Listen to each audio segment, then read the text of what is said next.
বাংলাদেশে রাজনীতি করবার আর বিন্দু পরিমাণ কোনো অধিকার রাখে না।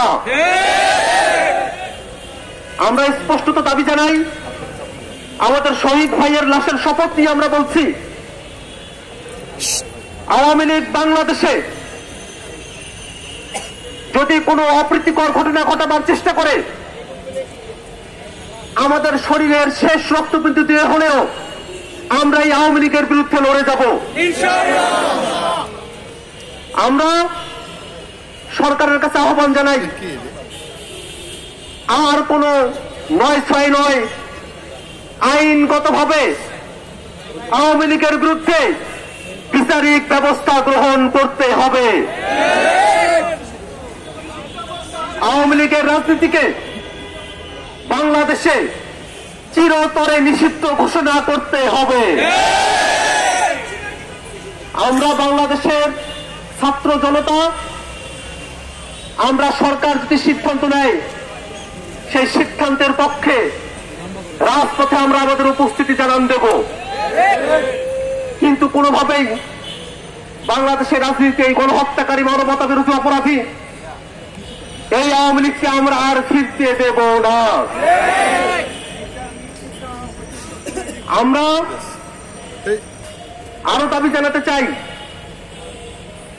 বাংলাদেশের এই খুনের ঘটনাগুলো যার নির্দেশে সংঘটিত হয়েছে, আজকে জাতিসংঘের রিপোর্ট আপনারা পেয়েছেন, সেখানে স্পষ্টভাবে এসেছে ওই খুনি শেখ হাসিনা নির্দেশ দিয়ে বাংলাদেশে গণহত্যা চাপিয়ে দিয়েছিল, মানবতা বিরোধী অপরাধ সংঘটিত করেছিল। আবার ঘুরে দিকে মাথা ঘুরানোর কি আছে? ভারতেই থাকুক আর যেখানেই থাকুক, দেশীয় শক্তি, আন্তর্জাতিক পরিমণ্ডলের যে শক্তিগুলো আছে সকলকে কাজে লাগিয়ে অবশ্যই শেখ হাসিনাকে বাংলাদেশে ফিরিয়ে নিয়ে এসে তাকে বিচারের মুখোমুখি করতে হবে।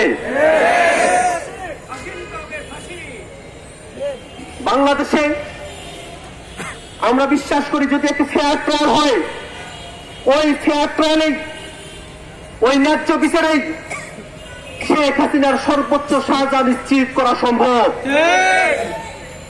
অতএব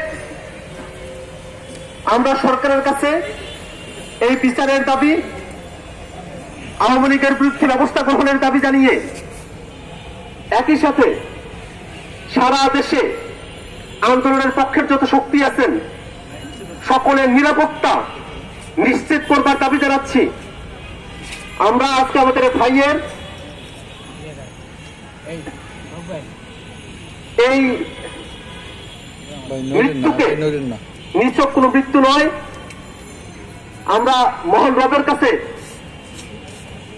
দোয়া করছি, আল্লাহ রাব্বুল আলামিন যেন আমাদের ভাইকে শহীদ হিসেবে কবুল করে নেয়। আর বক্তব্য দীর্ঘায়িত করব না, এ পর্যায়ে